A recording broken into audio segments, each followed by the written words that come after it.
Coming in 5, 4. Real Guys Talk Sports. Mr. Real Life. I'm here with Hemi, MVP race. LeBron James, Kevin Durant, Paul George, or Carmelo Anthony? Durant. He deserves it this year. Welcome to Real Guys Talk Sports. I'm Mr. Real Life. And to my left, Dr. Sports. and to my right. Old school, the Dean of Sports. And today we're going to have a great show for you today. I'd like to welcome everybody back. Episode 4. We're going to talk NFL Combine. A lot of things going on in the NFL. Johnny Manziel wants to be the #1 pick. And he made it clear to the Texans that if you don't pick him, he's going to come back to haunt you his whole career. Your thoughts? Good thing to say if you want to sell yourself as the #1 pick. Without a doubt. Mm-hmm. Good way to be realistic. And honestly, the Texans do need a quarterback. True said. Okay, let's say Johnny Manziel. He's a sophomore, really a junior, redshirt freshman. 6'1", listed, I say 5'11". Okay. Heisman Trophy as a freshman. First to do it? Not the first to do it, but is he the first to do it? Yep. I like his game. They say. I'm looking at his stats. Will he come like? Obviously he's confident about his game to make a statement like that. Whatever happened to just being humble, being happy to make the NFL? Now you're going to go out there and you're going to, before you play one game, you're going to put a bullseye on your back and tell a team, which has a legitimate quarterback. Okay, he had 2 bad seasons, Matt Schaub, but the Texans were Super Bowl picked. And, you know, all right, then Matt Schaub became pick 6, but you're going to tell a team that was just a year removed pick to go to the Super Bowl, if you don't pick me as the #1 pick, now I'm going to haunt you? Who are you? He could be a bust. I mean, like we've seen. It's a good way to, voice your opinion. Look, Bo Jackson did it. He decided on where he should go. He's not Bo I'm just saying, he's not Bo Jackson, but I'm just saying, if you feel like you should decide or say where you should go, it's no problem. Yeah, but don't disrespect Bo Jackson by mentioning. Well, I know it's I'm coming from the several fact different of, quarterbacks that would tell them. Voicing your opinion on your situation of being drafted. Absolutely, I agree with that. That's why we do the show. We want to voice our opinion, but still, if it's like if Fox, NBC, ESPN want to pick us up, when we're gonna tell ESPN, if you don't pick us first, we're gonna come back to. I will say this: if we have the numbers, if our ratings are through the roof, we can demand anything we want. We can voice any type of opinion we want. Yeah, but we're worth it. Remember, the higher up you climb, the harder the fall is when you come down. That's all I'm saying about Johnny Manziel. Mr. Football, Johnny. Just because you got the name Johnny Football, listen, there's a number of guys that are coming into the league and a number of guys that's in the league that are listening to what your opinion is, and they're going to have something to say about that come Sunday. Ballsy move, classy move. I know a lot of quarterbacks who came to the league who said behind closed doors, I don't want to play for that team. He's putting it out there. He's coming in brass. Keep it to yourself. It's a hit or miss. It can be the greatest thing that ever happened, or it could be the worst part of his destruction. Absolutely. I'm with him right now. I'm not gonna lie. I like it. You feeling yourself. You're young. You're brass. You're confident. You got the world by the cojones and squeeze on them. You know what I'm saying? Go get it, Johnny Manziel. But you know what? One thing, when you talk the talk, you gotta walk the walk. And if you don't walk the walk, we will be talking about you one way or the other. Keeping it with the NFL. NFL off season. You get the rules committee. They get together every year to talk about what should be changed to keep the game fast-paced, interesting, whatever. But they got this silly rule that they're trying to implement, and I think it's going to pass, with the N-word. The rule being what? That if you say the N-word and the referee hears the N-word, that it's a 15-yard penalty, and they want to police that. Come on. Unbelievable. Give me a break. First of all, let's talk to him. I'm just saying, with the way the new generation is using that word, everybody's, yo, my end, yo, what's happening? We'll be going back and forth in the field every 5 minutes. We'll be going 15 here, 15 there. Look, come on. Look, the NFL, if you want to do it, just be prepared for 8-hour games, okay? Because it's going to be back and forth. It's going to be more like a soccer game, a hockey game, no scoring, but, 15 yards moving back and forth. listen, it's 2014. You guys need to get over it. Stop policing words. We got freedom of speech. If you like the word, you don't like the word, forget about it, all right? I say there's so many different things you can police. You want to police? Keep the stands off the field and the players off the stands.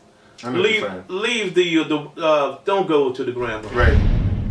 But we're going to transition into the NBA because the NBA season is in full effect. Okay. Full effect. Full swing. I mean, almost playoff time soon. You know, NBA All-Star weekend just passed. They consider that the halfway point of the NBA season. Okay. But realistically, there's only 30 games or less left to play. So it's a sprint. Okay. Yeah, we're way past halfway. 82 games in the season, 30 games left. This is it. Everybody's trying to make their push.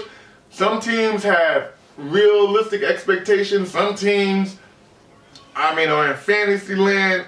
Well, unfortunately, I thought the Knicks would have realistic playoff hopes. Speaking of fantasy land. But they're going to drop down to the 11th position. And Anthony's getting 38, 40 a game.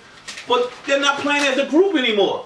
What happened to the Knicks? Is I it a don't know total if they collapse? ever played as a group. I'll say they're playing collectively. But when you can't score, when JR's cold, when this person's cold and this person's cold, you're cold out there. What I don't understand is why everybody's playing. Carmelo shoot, Hardaway comes in and take a shot. What happened to the working the ball around, hitting the man with the best shot at the best time? What? Coaching. Carmelo, we go back and forth with it. Carmelo's he's having a phenomenal season. Carmelo is really trying to do everything he can do. I think he could be more of a facilitator. He could be more of a passer. True. But when you don't have confidence, like I'm going to give it to Duck Sports. When you don't have confidence in your teammates, it's hard to pass on the ball when you think you're the better scoring option.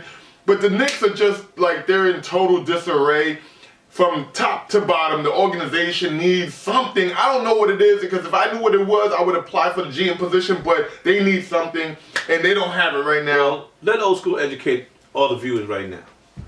Carmelo's having one heck of a season as far as production, scoring. But I know one thing to be true then, now, and probably tomorrow. If you don't touch the ball, if you're not shooting the ball, you're not playing defense. Talk to him. And the Knicks are losing more games in the fourth quarter because they're not playing defense. Carmelo, share the pill.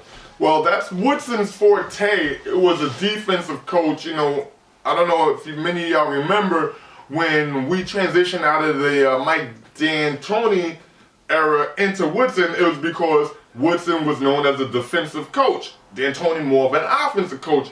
And when Woodson came in, the Knicks defense, they stepped up. We started playing team ball. But now it seems like defense is out the window. I don't know if they're going to blame it on injuries. They're going to blame it on we don't have team cohesiveness. Some people even blaming it on, Jason Kidd, Rasheed Wallace, and Kurt Thomas not being on the team. But these guys were AARP members last year. And everybody was talking about that. But now everybody's talking about because we don't have these particular guys that this is why the team is falling apart. I don't believe it. I think it has something to do with the coaching and defense. There's no way that you can't be coaching defense. I'm saying it. I'm standing with my position. When you start watching somebody shoot the ball, if you're watching on offense, you're watching on defense. Participation wins games. 82 games is a long season, especially basketball. It's a grind. It's not like baseball. You just go out there 9 innings. Sometimes the ball hits to you, sometimes not. When basketball, you're involved even when you don't want to be involved. So it takes a toll on your body. Wade, we know, he's trying to preserve himself. I think he learned that from Shaq. And now LeBron, I think he's 30 games left. It's time to turn up. Let the young boy Durant do what you want to do during the season. He did that 4 MVPs already. If you get the MVP or not, he's trying to get another chip. It's scary. Because it's similar. They got 30 games left. They was trying to catch, what was that, the Lakers record of 30 in a row last year.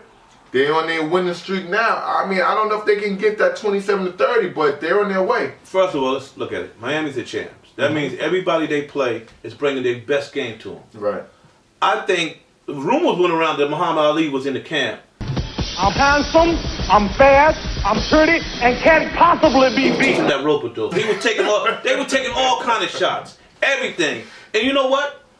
They weathered it. Now they're about to show you what they can do. Well, let me ask you this then. We're talking about the Heat going on their run, but they're not even number one in the East, the Pacers are number 1. Do you think the Pacers will hold on to that number 1 seed? And second, most importantly, can they afford not to have the number 1 seed?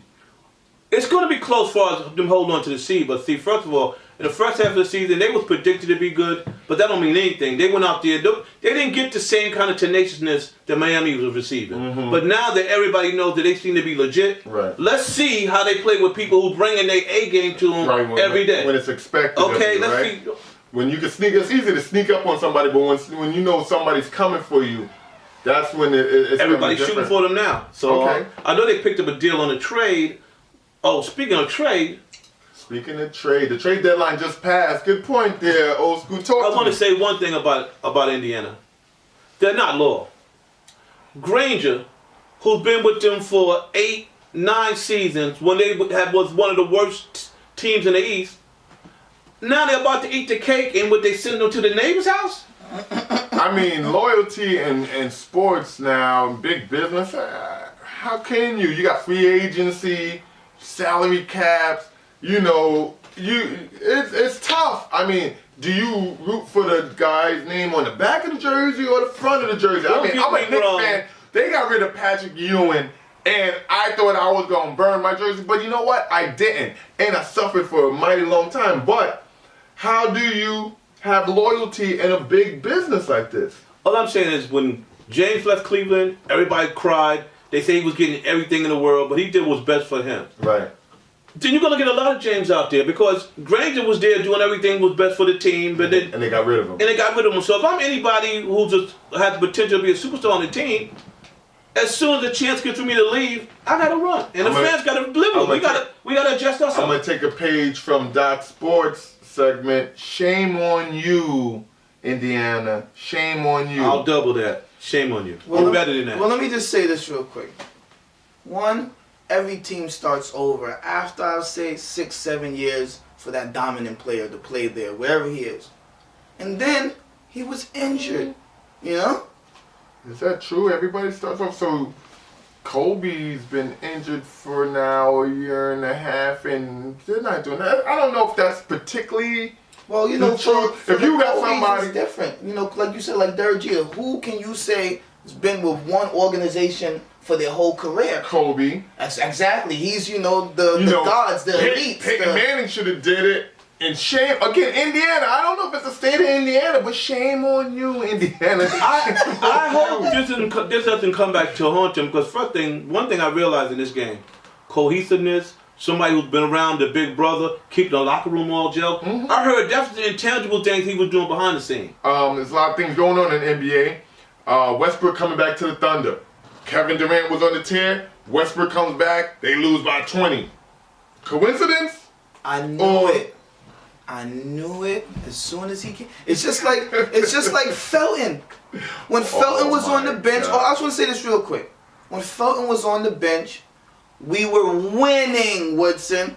Now that Westbrook's back, they're going to start losing because he messes up the camaraderie, that they have out there. You really mess it up, and I don't understand why certain players don't acknowledge that. I'm not saying your skills shouldn't keep you a starter. I'm just saying realize what's going on, understand it, and make a decision. Are you saying the Thunder are better off without Westbrook? All I'm saying is he might have to take a page out of Deron Williams' book and ask to come off the bench. Don't go in the If your team is winning. Don't go in the If your team is winning, that's all I'm saying. Oh, come on. I took as much as I could take. And I feel like Popeye right now. I took all I can stand and I can't stand no more. And I know you can't stand the viewers. Let me educate Doc right now. First of all, if they don't have any chance to win the playoffs, it's no win without Westbrook. Talk to him. Most of the best teams have three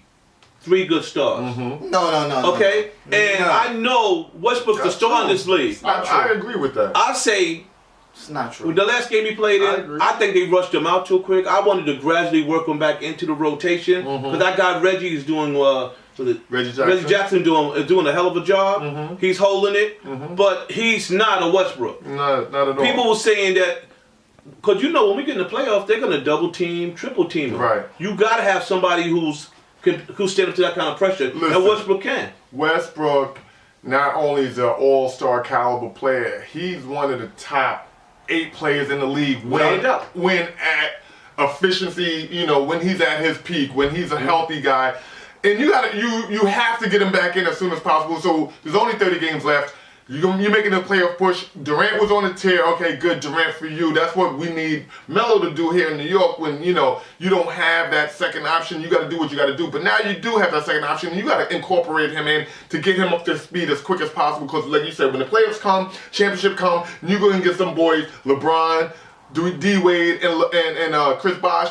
You need every man on deck. When the game slows down and they start putting their press and they go out there and they isolate you, they put their best defensive play on you, you need a Westbrook. And the thing about this, a blessing in disguise, like you said, Westbrook going down was the emergence of Reggie Jackson. So you know that you got that guy coming in with the second unit that can still hold it down. So, but you got to get Westbrook up to speed. And Thunder definitely. Thunder without Westbrook, all right, they're a playoff team. Thunder with Westbrook, they're a threat for the title. That's our show for today. Special thanks to City Magic sponsoring our show. EP available on iTunes, Google Play, and Bandcamp. What I've Become, name of the album. Go get that immediately. It's a great listen. Also, I want to leave this question to the viewers. Are athletes too scrutinized today in the court of public opinion? That's something for you to chew on. Until next episode, I'm Mr. Real Life.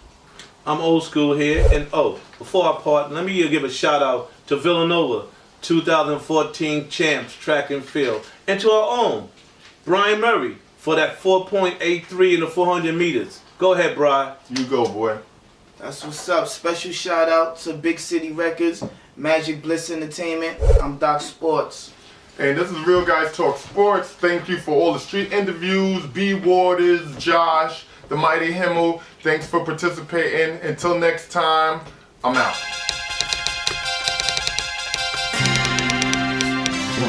I wanted to, look, contrary to other people, I wanted to keep going. Alright? But you know how it is. The more you do it, the more you want to go anyway. Hi, I'm Dusha Holmes II. I'm the executive producer of Real Guys Talk Sports. We started off putting together this show just because my cousin, my dad, and my brother talk a lot of ish about sports. And it got to the point where it was just ridiculous. I needed to keep a stat book in my pocket and take video cameras of them because everybody's flipping back and forth about whether or not they picked this or whether or not they picked that. And I was just incredibly entertained. One day my cousin Julien turns to me and he goes, "Yo, we really need to put this online." And I was like, you know what? You're dead right. And so please feel free to call into the show, comment below. Make sure that you email us. If you see us out in the streets, give us a shout out. We're going to be doing this for a while. We're only going to make it bigger and better. So I hope that you're enjoying it at home and keep tuning in. This is Real Guys Talk Sports. I'm out.